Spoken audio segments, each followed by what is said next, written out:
दस्तों के बाद अब बारी है भारत की समृद्ध सांस्कृतिक विरासत की झलकियों की। और अब सांस्कृतिक विरासत की झलकियां, सबसे आगे असम की ये झांकी, उसके पीछे गुजरात की झांकी आपको नजर आ रही होंगी। गुरदेव सर, असम की झांकी का थीम है असम का टेराकोटा शिल्प ग्राम।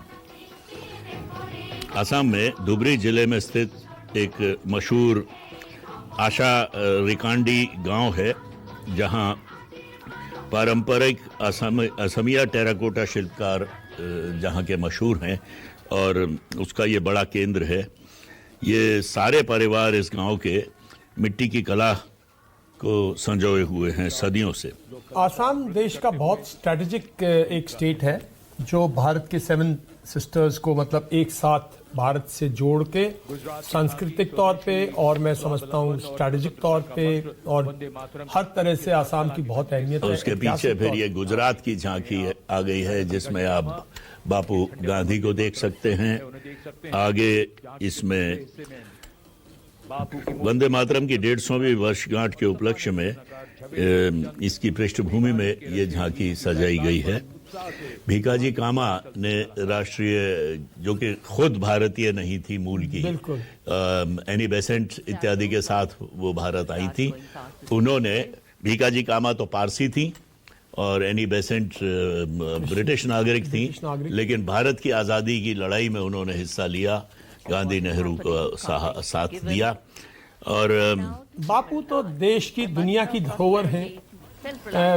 बापू को हम सिर्फ गुजरात तक सीमित नहीं रख सकते। बापू दुनिया के अंदर एक आइकॉन है, जो दुनिया के अंदर बापू का एक स्थान है, सदियों तक स्थान रहेगा महात्मा गांधी का, क्योंकि दुनिया में जो कॉलोनिज्म है उसके खिलाफ अगर किसी एक शख्स ने अहिंसावादी तरीके से, सबसे बड़ा आंदोलन आजादी, और वही है। देखिए उसी तमिलनाडु की झांकी भी साथ के साथ सत्य और अहिंसा पर ही भारत की जो है मतलब मूल जो है हमारी एक हमारा हथियार ही वो है जी। और दुनिया से कॉलोनिज्म, 55 कंट्रीज से कॉलोनिज्म धीरे धीरे भारत से शुरुआत हुई और 55 कंट्रीज को ने आज़ादी ली साहब, उसी मूल पर चलकर और उसी आधार पर चलकर नेल्सन मंडेला ने आखिरी जो था जो साउथ अफ्रीका में कंप्लीट, तो महात्मा गांधी जो है सदियों तक मैं समझता हूँ। 2 झांकियां निकल गई जनरल साहब इस बीच में। तमिलनाडु की झांकी थी आत्मनिर्भरता, जहां पे इलेक्ट्रॉनिक व्हीकल्स, बैटरी चालित गाड़ियों का में उसका अग्रणी स्थान है तमिलनाडु राज्य का। लाइट को दिखाया गया था। आप 2 झांकियों की बात कर रहे हैं, 2-3 युग गुजर जाएंगे बापू को डिस्क्राइब करने में साहब। बेशक, बिल्कुल सदियों तक हम तो ये बिल्कुल जितनी मूर्तियां बापू की इस देश में नहीं है, उससे ज्यादा तमिलनाडु में दुनिया भर में है। तमिलनाडु में टेक्नोलॉजी का और तमिलनाडु डेवलपमेंट मिनिस्ट्री की झांकी, आयुष मंत्रालय की झांकी भी निकली। ये कौशल विकास, और अब कौशल विकास और उद्यमशीलता, स्किल डेवलपमेंट एंड एंटरप्रेन्योरशिप का बहुत बड़ा रोल प्ले करेगी स्किल विभाग है मिनिस्ट्री। और भारत का स्किल जो है, भारत की सबसे बड़ी जो स्ट्रेंथ है वो उसकी ह्यूमन रिसोर्सेज है, और इतने बड़ी ह्यूमन रिसोर्सेज जिसके अंदर 35% पॉपुलेशन यंग है।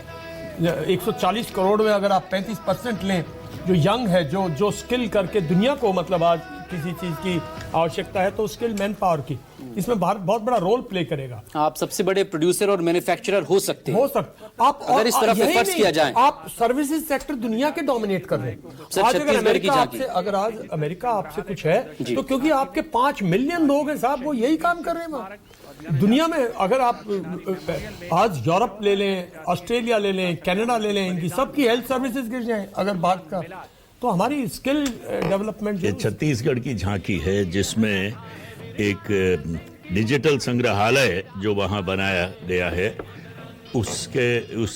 उसकी विषय वस्तु है। और जब छत्तीसगढ़ की बात करते हैं तो देखिए, हमें आज के गृह मंत्री को और आज की जो सीआरपीएफ और जो आज के पिछले 2 साल में जो काम किया माओइस्ट को मतलब एलिमिनेट करने में, हमें दाद देनी पड़ेगी, सराहना करनी पड़ेगी। पिछले 3-4 साल में छत्तीसगढ़ के अंदर जिस तरह से माओइस्ट का सफाया किया गया है, वो छत्तीसगढ़ के लोगों को, छत्तीसगढ़ की सरकार, होम मिनिस्ट्री का जिक्र कर रहे थे, वो देखिए होम मिनिस्ट्री की भी झांकी आ गई। होम मिनिस्ट्री के ट्रूप्स ने, सीआरपीएफ ने कमाल का रोल प्ले किया है और बाकी फोर्सेज जैसे तेलंगाना की ग्रे हाउंड्स वगैरह ने बहुत रोल किया है इसमें। भारतीय न्याय संहिता 2023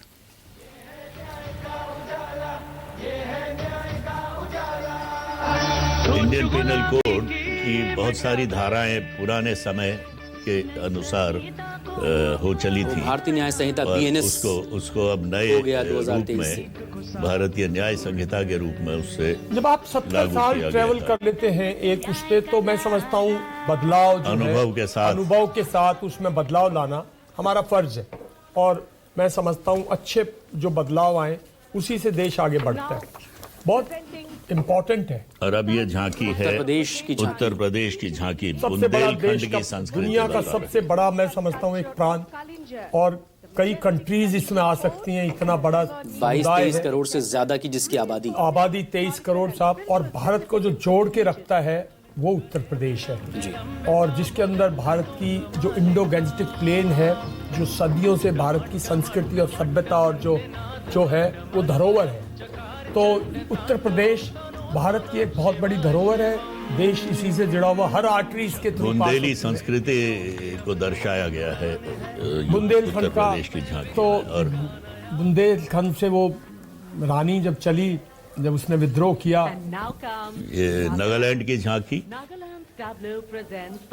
हॉर्नबिल महोत्सव, ये पक्षी वहाँ का प्रमुख पक्षियों में है। बिल्कुल और नॉर्थ ईस्ट बहुत खूबसूरत है और नागालैंड उसका बहुत बड़ा हिस्सा है और यहाँ पे जो इस किस्म की जो वहाँ की लोकल संस्कृति है। और अभी मुझे कुछ मौका मिला अंबेडकर यूनिवर्सिटी के साथ, उनकी वाइस चांसलर के साथ नॉर्थ ईस्ट पर कुछ काम करने का ICCR के जरिए। तो नॉर्थ ईस्ट में मैं समझता हूँ हिंदुस्तान की धरोहर है और अगर टूरिस्ट को अट्रैक्ट करना है तो भारत को, नॉर्थ ईस्ट को बहुत ही मतलब उसको एक्सप्लॉइट नहीं कह सकते, उसको आपको मतलब उसमें आपको जान डालनी पड़ेगी, नरम हथेलियों के साथ बिल्कुल उसे जान डालनी संभालना पड़ेगी, है। जो उसमें पीस लाने के। नॉर्थ ईस्ट बहुत लंबे तौर तक डिस्टर्ब रहा है, भारतीय सेना, आसाम राइफल्स का बहुत बड़ा योगदान रहा है वहाँ शांति बहाल करने में। सर ये पंजाब पंजाब की झांकी पंजाब की झांकी साहब, गुरु पंजाब तेग एक बहादुर भारत जी का की बिल्कुल 350 में बलिदान दिवस शहादत के बिल्कुल। 350 साल हो रहे हैं। 350 साल और मैं समझता हूँ गुरु तेग बहादुर का जो बलिदान था, उसके संतानों का जो बलिदान था, मैं समझता हूँ भारत को हिंद की चादर उन्हें कहा जाता था। बिल्कुल हर तय दिल से हम नमन करते हैं। और पंजाब का जो रोल रहा है आज़ादी के बाद, पहले देश की सुरक्षा में 1965 और 1971 वॉर में इसमें आम पंजाबी ने जो साहस दिखाया है, सेनाओं ने नहीं, जो आम पंजाबी ने सेना के साथ साहस दिखाया है, जो उग्रवाद के दौरान में पंजाब के लोगों ने शायद उससे उभरे हैं, जो भारत के ग्रीन रेवोल्यूशन में पंजाब हरियाणा का जो योगदान रहा है, व्हाइट रेवोल्यूशन में, और समझता हूँ इंटरनेशनल में अगर आप देखें तो पंजाब से हर किस्म का इंसान जो है कनाडा, अमेरिका, ऑस्ट्रेलिया में मिलेगा। केरल की गुरुद्वारा अब झांकी। शीशगंज साहब की प्रतिमूर्ति उसमें पीछे के हिस्से में लगी थी। आप बताइए शीशगंज के बारे में थोड़ा सा। और शीशगंज गुरुद्वारा वो स्थान था जहाँ पर गुरु तेग बहादुर जी का शरीर वहाँ लाया गया था और वहाँ पर उनकी शहादत हुई थी और फिर उनका शरीर तो चला गया छुपा कर घास फूस में, उसे एक जैसे कहते हैं बैलगाड़ी जैसे व्हीकल पर उसे ले जाया गया जहां आज रकाबगंज साहब गुरुद्वारा है, वहां पर चुपचाप उसकी अंत्येष्टि हुई। और ये एक खास तीर्थ स्थान है दुनिया भर के सिखों और पंजाबियों के लिए, दुनिया भर के हिंदुस्तानियों के मतलब एक ऐसी चीज है कि हर हिंदुस्तानी फक्र से गुरु तेग बहादुर का नाम लेता है, गुरु तेग बहादुर को नमन करता है। बेशक बिल्कुल इसमें देखिए हर हिंदुस्तानी को गर्व है मतलब। और सेना में अगर आप देखेंगे तो मतलब कि जब भी बात चलती है बहादुरी की, हिमाचल प्रदेश की झांकी इस वक्त है, उससे पहले केरल की झांकी निकली। हिमाचल प्रदेश की झांकी में केरल और देवभूमि हिमाचल प्रदेश, देवभूमि हिमाचल प्रदेश और केरल भारत का एक तरह से मैं समझता हूँ कि बहुत लिटरेट स्टेट जिसके बारे में जितना भी कितनी अगर आप देखें तो केरला से कितना योगदान है केरला का, अगर आप देखें तो खासकर हेल्थ सेक्टर में, हेल्थ सेक्टर और एजुकेशन सेक्टर में। वीर बहादुरों का प्रदेश है हिमाचल और प्रदेश। मसाले दुनिया में 1200 पहुंचते से हैं ज्यादा केरल। वीरता पदक हिमाचल के सैनिकों ने, हिमाचल भी वीर बिल्कुल, बहादुरों ने हिमाचल जीते हैं। उत्तराखंड जो है ये बहुत ही प्रतीक है, मतलब 4 परमवीर चक्र 4 जनरल परमवीर साहब चक्र। और 2 अशोक चक्र और 10 महावीर चक्र हिमाचली बहादुरों ने जीते हैं, हासिल किए। उसके बाद झांकी है जम्मू और कश्मीर की हस्तशिला, जम्मू एंड कश्मीर। हस्तकला शिल्प और वहाँ के लोक नृत्य इसमें जम्मू एंड दर्शाए कश्मीर के गए लोगों हैं। को भी मैं समझता हूँ हमें नमन करना चाहिए आज के दिन। कितने साल से लगातार उन लोगों ने संघर्ष किया है, मुकाबला किया है, और कितना झेला है, और साहस नहीं छोड़ा कभी भी, और एक लाइफ है वहाँ पे अगर आप देखें तो जम्मू एंड कश्मीर में। और आज भी श्रीनगर से कितनी अच्छी अच्छी चीज़ें मतलब भारत को मतलब प्रदान होती हैं। हमारा मुकुट है, हम सबको गर्व है।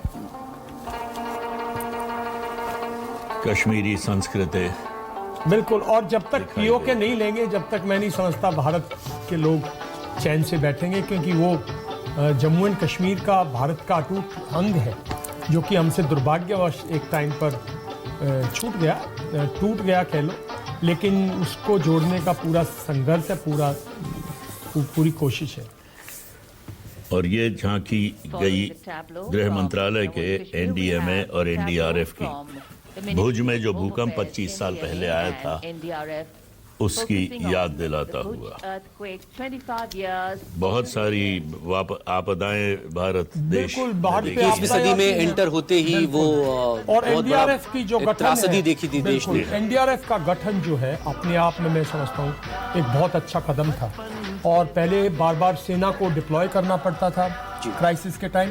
अब एनडीआरएफ काफ़ी आधुनिक तौर पे, एनडीआरएफ को अगर आप देखें तो बहुत हर साल 24/7 एनडीआरएफ, नेशनल सिक्योरिटी गार्ड, ये सब डिप्लॉयड है। किसी भी देश में इस तरह की विपदाओं से जूझने के लिए, उनको हैंडल करने के लिए, उनको संभालने के लिए इस तरह की मैं तो ये तक कह रहा हूँ बार बार कि एनडीआरएफ को जो इंटरनेशनल, उसका भी कुछ हमें जोड़ना चाहिए। जब हमारे नागरिक कहीं इंटरनेशनल उसमें फंसते हैं तो उसको ऐसा मैंडेट, उसकी ऐसी ट्रेनिंग, उसको ऐसा इक्विप करने की आवश्यकता है, क्योंकि दुनिया में आज बहुत तबाही मची हुई है। स्कूली शिक्षा और साक्षरता विभाग की झांकी है। हिंदुस्तान ने कमाल किया साहब। आज़ादी के टाइम 33-35 करोड़ लोग थे, आज 140 करोड़ लोग हैं। उस टाइम पे कोई 20-22% हमारी लिटरेसी थी, और आज 70% अगर हमारी लिटरेसी है। अगर आप देखें तो आज हिंदुस्तान के अंदर एक अमेरिका, एक यूरोप, एक यूरोपियन यूनियन, एक रशिया, वो शिक्षित है, हर तरह से मतलब एजुकेटेड है और प्रोग्रेसिव है। ये देखिए कि वो बच्चा जो तख्ती के ऊपर बिल्कुल जमीन पे बैठकर वो लिखकर पीढ़ियों का सीखता था, आज वो हेडसेट लगाकर लैपटॉप पर कैलकुलेटर के साथ कंप्यूटर्स पर अपनी पढ़ाई करता है। और आजकल आधुनिक क्लास में बोर्ड जो आ रखे हैं, आधुनिक मतलब इंटरैक्टिव बोर्ड्स हैं, और आधुनिक शिक्षा के तरीके हैं। यूट्यूब पर बच्चे शिक्षा करते हैं, ऑनलाइन क्लासेस बीच में कोविड के वक्त में बहुत ज्यादा कहाँ से कहाँ पहुंच गए, वही तो मैं कह रहा हूँ। देखिए 20% जयपुर में एक स्कूल में चलाता हूँ पिछड़ी वर्ग के बच्चों के लिए, और हमको कुछ नहीं उस समय समझ में आया तो हमने 5 कमरों में स्टूडियो बना दिया, चादरें तनवा के। टीचर उसमें अपने सामने उसको रिकॉर्ड करते थे और उनको हम यूट्यूब पे डालते थे। करीब 1700 वीडियो बना के जनरल साहब हमने अपने बच्चों की पढ़ाई को जारी रखा। पंचायती राज मंत्रालय की ये झांकी। बापूजी ने कहा था ना कि जब तक पंचायती राज नहीं होगा, जब तक मतलब इस देश की वो चरण आपको सत्ता का विकेंद्रीकरण करना पड़ेगा, आपको लोगों के हाथ में पावर देनी होगी। इस देश के खेत खलियानों से ही भारत की तरक्की है, उनके जरिए भारत दिखता है। तो पंचायत राज जो है वो भारत का, मैं समझता हूँ, एक लोएस्ट लेवल का गवर्नेंस सिस्टम है। ये महाराष्ट्र की झांकी जो गणेशोत्सव दिखा रही है। Grand theme depicting a traditional dhol associated with ये Ganesh देखिए। Utsav. कितने मूर्तिकार इसमें उन्हें रोजगार मिलता है, आधुनिक कितनी भारत तरह की में गणेश की आधुनिक भारत मूर्तियां। में महाराष्ट्र का जो है इकोनॉमिक डेवलपमेंट में मैं समझता हूँ इंडस्ट्रियलाइजेशन में और जो प्रॉस्पेरिटी है उसमें बहुत बड़ा योगदान बड़ा है योगदान। आधुनिक महाराष्ट्र का। और महाराष्ट्र काफ़ी हद तक अगर आप देखें पॉलिटिकली काफ़ी स्टेबल स्टेट रहा है। जी। मतलब जब बॉम्बे प्रोविंस से जब गुजरात और महाराष्ट्र का गठन हो गया उसके बाद अगर आप देखें तो महाराष्ट्र ने एग्रीकल्चर में, इंडस्ट्री में हर तरह से योगदान दिया है महाराष्ट्र ने। इसलिए इकोनॉमिक कैपिटल मुंबई, बिल्कुल, बम्बई जैसे कि economic देश की capital, राजधानी दिल्ली तो बिल्कुल। आर्थिक कल राजधानी मैं मुंबई जर्मन कहलाता है। टेलीविजन पर एक और इसके डॉक्यूमेंट्री देख रहा था बावजूद जनरल कि साहब। महाराष्ट्र के अंदर काफी इलाका ऐसा है जिसमें पानी की बहुत किल्लत है और फार्मर्स की अगर आप विदर्भ देखें- वाला जो इलाका है। बिल्कुल वो इलाका, तो उस इलाके में बहुत काम किया है। जनरल साहब एक डॉक्यूमेंट्री जर्मन टेलीविजन डॉचे वेले दिखा रहा था, कल ही मैंने देखी है। देश के हर हिस्से से रोजगार के लिए लोग बंबई जाते हैं और अलग अलग तरह के क्षेत्रों में वो काम करते हैं, रोजी रोटी कमाकर। जी। और वो बंबई ये और महाराष्ट्र के जनजीवन एक का और, एक बड़ा मजबूत झांकी- उनकी वजह से है। तभी मैं हमेशा ये कहता हूँ कि देखिए भारत का एक्चुअल इंडिया जब इमर्ज होता है, जब पश्चिम बंगाल की हर झांकी जगह जो- हिंदुस्तानी जो है वो फ्रीली काम करे, हर जगह जाके रहे, उसको स्वतंत्रता है। पश्चिम बंगाल की झांकी इस वक्त आ गई है सर। जहाँ पश्चिम वंदे बंगाल मातरम यहाँ की से कहानी जहाँ रविंद्रनाथ से शुरू- टैगोर भी रविंद्रनाथ नजर आ रहे टैगोर हैं का जी। वो और कैसे बिल्कुल दिखाने की कोशिश है जो अब अंग्रेज जो प्रताड़ना देते थे, वो दमन करते थे, उसकी भी एक उसमें एक छोटा सा हिस्सा वहाँ वो नजर आ रहा है। वहीं से शुरुआत की थी। देखिए ईस्ट इंडिया कंपनी ने कलकत्ता से ही शुरुआत की थी जी। उसी से वो धीरे धीरे ईस्ट से वेस्ट को आए थे।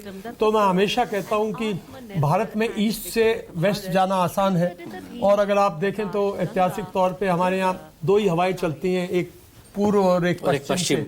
वो दो झांकें चलती और हैं। ये और बिजली पुराने जो मंत्रालय की झांकी भी देखिए, हमारे ये तो बता मानसून रहे भी हैं एक्टिव होता है ना, बंगाल की खाड़ी की तरफ से जब आता है तो वो पूरे देश में छाता है। कितनी तरह की कितने तरीके बिजली पैदा करने के जिसकी आवश्यकता दिन ब दिन बढ़ रही है देश भर में, वो उसके लिए ये विंड मिल्स हैं जी, विद्युत मंत्रालय की ये झांकी सौर ऊर्जा बिल्कुल। और जल ऊर्जा से तो अब हम हमारा देश में बहुत बड़ा हिस्सा देखिए उसका हाइड्रो चल ही तो रहा है। हमारी मेन जो हाइड्रो है, तो चल ही हाइड्रो तो रहा चल है। ही रहा है और हाइड्रो चलना भी चाहिए क्योंकि थर्मल की हमारी- जगह जो कि बिल्कुल। वातावरण को खराब करती है, अब प्रदूषित रिन्यूएबल करती है। एनर्जी की तरफ भी Renewable ज्यादा energy। पूरी दुनिया वो वक्त की जरूरत भी है। और इसी में मैं कहता हूं कि अगर पीसफुल यूज उसके लिए न्यूक्लियर एनर्जी को इस्तेमाल किया जाता है और पीसफुल उसके लिए अगर पिछड़े देश जो है उसको यूज कर रहे हैं तो वेस्टर्न सिविलाइजेशंस को इससे कोई दिक्कत नहीं होनी चाहिए।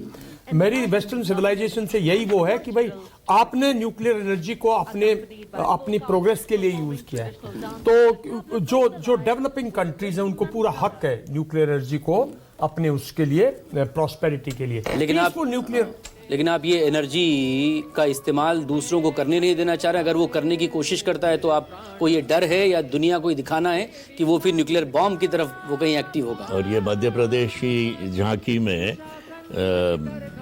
पुण्य श्लोक लोकमाता अहिल्याबाई होलकर बोलकर के समय की बातें बताई गई हैं। उस वीर योद्धा महारानी शासिका की कहानी है। परंपरा से प्रगति और मध्य प्रदेश के बाद उड़ीसा उड़ीसा महिलाओं के नेतृत्व सेमीकंडक्टर चिप कोणार्क सूर्य मंदिर की प्रतिकृति इसमें पीछे की ओर है। झांकी के साथ नर्तक एक 16वीं सदी के लोक नृत्य चौथी घोड़ा का प्रदर्शन करने वाले नर्तक इसके साथ चल रहे हैं नृत्य करते हुए। नारी सशक्तिकरण नगରରେ समृद्धिର ବାହନ कोरापुट कॉफी और सिलिकॉन इतनी डाइवर्सिटी कहीं और नहीं मिलेगी आपको दुनिया में कहीं जो नहीं भारत मिलेगी। में। मैं हमेशा कहता हूं कि भारत की जो डाइवर्सिटी है और उसके अंदर जो आनंद है भारत के अंदर जो तरह तरह के रीति रिवाज हैं, कल्चर्स हैं, डांसेस हैं, सॉन्ग्स हैं, अलग-अलग भाषाएं, खान-पान, संस्कृति, लोग, यही तो दुनिया को अट्रैक्ट करता है, यही भारत की खासियत। आप हर रीजन में जाएंगे आपको वहां का अलग एक जायका मिलेगा खाने में। उड़ीसा और आसाम, उड़ीसा और बंगाल तो साथ साथ होते हुए और कितने विभिन्न हैं। अगर बीच में दोनों के बीच फाइट हुई थी रसगुल्ले के पैटर्न को लेकर, आपको याद हो तो। मणिपुर की झांकी खेतों से अंतर्राष्ट्रीय बाजार तक, बिल्कुल आधुनिक भारत की एक नई तस्वीर।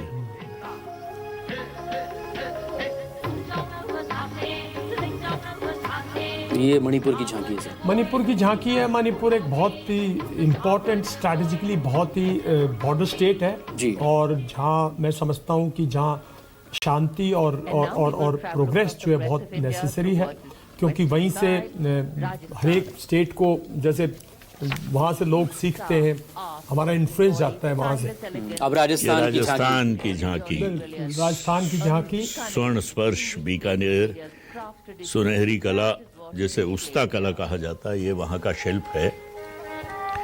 पारंपरिक राजस्थान में देखिए वैसे रेगिस्तान है, लेकिन अगर आप हर एक प्रांत, उनके हर एक डिस्ट्रिक्ट में भी जाएं, जो पुराने डिस्ट्रिक्ट हैं, वहाँ रंगीन पोशाक,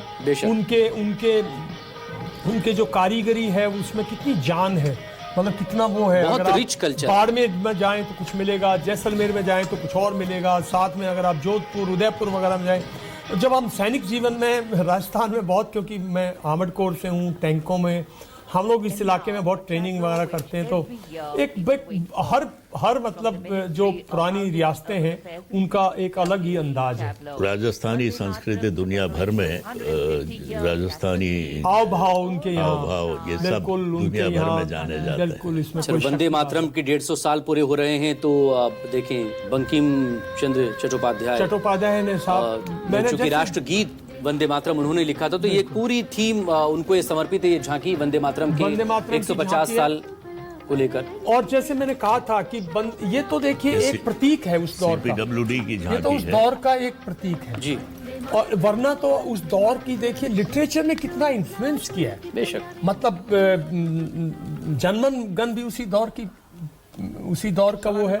और जो रविंद्रनाथ टैगोर ने जो किया, और उस टाइम पे जो छोटे छोटे राइटर्स अगर आप देखें, जो पैशन अगर आप देखें, जिस तरह से देशभक्ति की भावना, जिस तरह से उस लिटरेचर के जरिए पूरे देश में पहुंचे, अलग अलग राइटर्स ने अलग अलग नारे दिए। हजरत मोहानी ने अपना नारा दिया है, के लोग लिखते थे। लाला लाजपत राय वगैरह का योगदान देखिए, जो मतलब उस टाइम पे लाहौर से जो एंटी मतलब, और उसके पीछे अब है सूचना और प्रसारण मंत्रालय की झांकी। ये सब उसी कैसे आगे बढ़े हैं।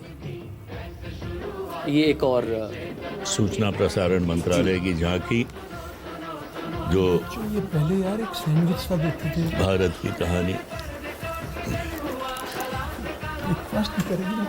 सांस्कृतिक समय रेखा विजन स्टेटमेंट को परिलक्षित करती सूचना प्रसारण मंत्रालय की झांकी के ठीक पीछे है पुडुचेरी की झांकी। समृद्ध शिल्प विरासत, संस्कृति और ओरोविल का विजन इस झांकी में दिखाया गया है। पारंपरिक शिल्प कौशल इसकी खासियत।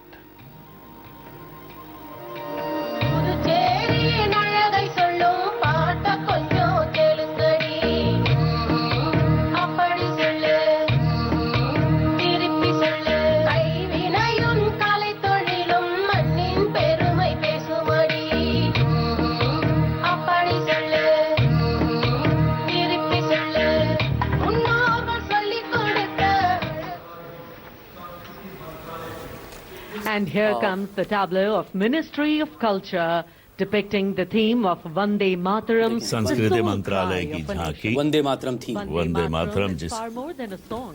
It is a powerful theme है, expression that once lived on the lips of हे revolutionaries मातृभूमि मैं and तुझे प्रणाम resonated करता in the हूँ। heart of every Indian. हर क्रांतिकारी की जबान पर, हर वीर बहादुर, चाहे वो अहिंसा के रास्ते से चले, चाहे वो नेताजी सुभाष वाले रास्ते से चले, लेकिन वंदे मातरम सबकी जबान पर रहता था और आज भी है। जेन जी तक युग बदले पुकार वही वंदे मातरम। रे